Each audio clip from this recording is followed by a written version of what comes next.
அடுத்தது second one பார்க்கலாம்.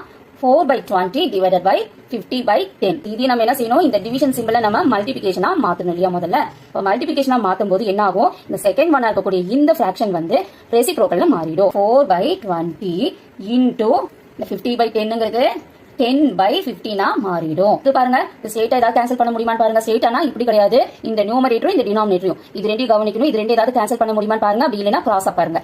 இது பாருங்க 4 20 2 டேபிள்ல கேன்சல் பண்ணல இல்லையா. 2 10s are 20, 2 2s are 4. அதே மாதிரி 2ம் 10ம் கூட நம்ம திரும்பவும் கேன்சல் பண்ணலாம் இல்லையா. 2 5s are 10, 1 2 is 2. 5 2s are 10, 5 10s are 50. 1 2s are 2, 2 5s are 10. இப்போ மேலே என்ன இருக்கும் அப்படின்னா 1 into 1. 1 into 1 divided by 5 into 5. 5 into 5. That implies 1 into 1 1 வரும் divided by 5 into 5 25. இந்த டிவிஷன் ஆஃப் ஃபிராக்ஷனோட ஆன்சர் நமக்கு என்ன கிடைச்சிருக்கு, 1/25 கிடைச்சிருக்கு.